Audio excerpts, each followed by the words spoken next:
Ògo ni fún Ọlọ́run ní òkè ọ̀run àti ní ayé àlàáfíà, ìfẹ́ inú rere sí gbogbo ènìyàn. Mo fi àkókò kí gbogbo ẹ̀yin pátápátá wípé yóò dára fún nílé àti ní oko ní orílẹ̀-èdè káàkiri àgbáyé. Pàápàá gbẹ̀yìn tí ẹ bá ní àǹfààní àti máa gbọ́ ìwé Amusa Jafani Matthew ní ìkànnì Gosire Ministration tá a mọ̀ sí God Organization Spiritual Healing Research Evangelist Ministry tí a mọ̀ sí ètò ìrì òwúrọ̀ tó máa ń wá sáyé. Mo kí gbogbo yín o, láì yọ ẹnìkan kan lẹ̀, ọba, ìjòyè, ààrẹ, gọ́fúnà, sẹ́nítọ̀, mínísítà, baálẹ̀ àti báánà àti bá gbogbo ibi tó wù kí kálukú àkàrà lè bá sí. Mo kí yín o, àrùn àìsàn rẹ̀ kò ní dé yín mọ́lẹ̀. Mo fẹ́ kẹ́ mọ̀ pé lórí ètí ṣe ìṣẹ̀mí àwa ẹ̀dá tá à ń pè ní àmúwá, àwọn mìíràn sọ wípé ọ̀nà ìkáìsàn ṣèyàn, irọ́ lẹ pa o, irọ́ lẹ pa lágbára lọ́wọ́ náà èyí tó wù kó lè jẹ́ nínú àìsàn tàbí ìdè mọ́lẹ̀ tó lè mọ bẹ́ẹ̀ nìkọ̀ọ̀kan jà, ọlọ́ba wà pa iná rẹ̀ pátápátá. Nǹkan ò ní wà kọ́mọ́ ní ọ̀nà àbáyọ. Ẹ̀yin tí ẹ bá wà nínú ìrora àbí ìnira kan yálà lórí àyànmọ́ àṣẹ làárẹ̀, mo fẹ́ kẹ́ ẹ lọ wá kinní yìí o. Ẹ lọ wá orógbó 6 bọ́jẹ́ tútù bọ́jẹ́ gbígbẹ, obì àbàtà olójú 6 ibi ọba lágbára mọ́ ni, bọ́jẹ́ 3 bọ́jẹ́ 4 bọ́jẹ́ 6 kó sáà ti di obì olójú 6 tí wọ́n pè ní ìwà rẹ̀fà. Ìbáàjẹ́ funfun ìbáàjẹ́ pupa kò jù bẹ́ẹ̀ lọ. Lẹ́yìn náà wàyí odidi ataare kan tó bá tóbi dáadáa tí ọmọ inú rẹ̀ kankan kò ní sọnù. Ẹ bó èpo lára rẹ̀, ẹ kó sínú kinní kan. Ẹ wá lọ ra egbò awo igba àrùn àti gbogbogbò ṣe, ẹ kó papọ̀. Tẹ́ ẹ bá kó papọ̀, ẹ lọ wá kinní kan tí wọ́n ń pè ní ọ̀tànú òrókò àti àkàrà ọ̀gán. Ilé ọba kan ni wọ́n ń pè bẹ́ẹ̀. Ẹ kó papọ̀, ẹ sọ di powder. Tẹ́ ẹ bá sọ di powder tán, ẹ lọ wá àádùn funfun agolo mílíìkì kan. Tí ìgbà tẹ́ bá gún tán tí kinní yìí bá tutù, ẹ fi ooru inú ilé ẹ fi sá kó gbẹ. Tó bá gbẹ, ẹ wá ra àádùn funfun, ẹ dà papọ̀ mọ́. Ẹ bá ti ra agolo kan ó ti tó, agolo kan ẹ dà sí méjì, ẹ dà papọ̀ mọ́ powder yẹn. Béyìíkéyìí àìsàn bá ń ṣe ẹ̀dá tẹ́ ò tí ì rojú tó ẹ̀ ilé ìwòsàn, tí kinní ìbágbẹ tán tẹ́ lọ tó kúnná dáadáa, kẹ́ni máa bu síbì kan sọ́wọ́ kó máa dà sẹ́nu, ó lè mú omi lásán lè. Bẹ́ẹ̀ bá wá fẹ́ lò láti máa fi tún ìgbé ayé ojú ọ̀nà yín ṣe, ẹ gbọ́ báyìí, ẹ gbọ́dọ̀ rí wípé ẹ fi ewé ọlọ́mìsínmísì ká ń pè ní ewé ojú ológbò, ẹ fi mọ́. Ẹ wá ike tó bá fẹjú funfun ọlọ́mọ rí tàbí ike bottle water báyìí tí mo mú lọ́wọ́, ike bottle water tí mo mú lọ́wọ́ yìí, ẹ bó ìpara rẹ̀ kúrò, ẹ bó etí ṣe agolo kánú kínní, ẹ bù sínú ẹ̀. Ẹ wá ra oyin gidi ìlàjì ìgò, ẹ tú lé lórí, kẹ́ ẹ mí papọ̀. Bẹ́ẹ̀ bá ṣe sínú ike tọ́wọ́ yín lè wọnú rẹ̀, òun ló dà tó jẹ́ ike funfun. Lẹ́yìn náà wàyé ẹ ra cotton bone fish powder tá a mọ̀ sí funfun olókun, ẹ há, ẹ lọ dáadáa, ẹ dà papọ̀ mọ́. Bẹ́ẹ̀ ṣe mọ́ lóore o. Tẹ́ ẹ bá fẹ́ ṣe àdúrà láàárọ̀ kùtù, ẹ gbọ́ báyìí, ẹ fi ìka tó gùn lọ́wọ́ ọ̀tún yín yìí, ẹ fi ro papọ̀, ẹ dà sí ẹnu, ẹ mu síbí 3, ẹ wá bẹ̀rẹ̀ àdúrà ní gbígbá orí yín mú. Tẹ́ ẹ bá ti gbá orí yín mú, ẹ bẹ̀ sí mọ́ ṣe àdúrà tẹ́ ẹ bá fẹ́ pẹ̀lú ògo lọ́dọ̀ Ọlọ́run. Gbogbo ohun tẹ́ ẹ bá fi nǹkan yìí béèrè fún òní ó wá sí ìmúṣẹ lágbára lọ́wọ́ Ọlọ́run. Gbogbo ohun tẹ́ ẹ bá fi nǹkan yìí béèrè fún òní ó wá sí ìmúṣẹ. Ṣùgbọ́n ẹ jọ̀wọ́ ẹ má ṣe pé o, tẹ́ bá tẹ̀ fi ṣe pé kò ní í ṣẹ, torí pé ọ̀nà ire òun ni. Tẹ́ bá ti là tán láàárọ̀ kùtù, kẹ́ bẹ̀rẹ̀ àdúrà ìgbórí yín mú. Dákun Olódùmarè, bí ìpín mi kò bá dáa, bá mi tún ìpín mi ṣe. Bóyá mo ti wálé ayé rí tí mo lògbà náà tó dáa nípa àìmọ̀ ní ìwà tí mo wá, dákun jọ̀wọ́ bá mi yí padà sí rere. Dákun jọ̀ọ́ jẹ́ kí n mọ tó yẹ kí n ṣe.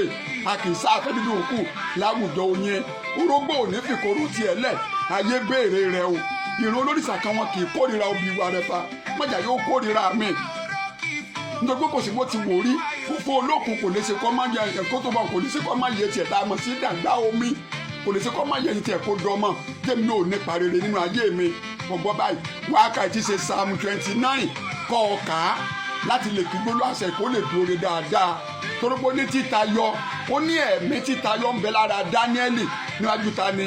Nebukadnezari ọba kí oore tó tayọ ògo tó tayọ tó dáa tó sunwọ̀n kó tọ́ láyé ayé ti tèmi náà nínú ìwé Dáníẹ́lì orí 5 ẹsẹ̀ 12 ìwọ náà kà á ọgbọ́n báyìí Psalm 29 àti ìwé Dáníẹ́lì orí 5 ẹsẹ̀ 12 kà sí lórí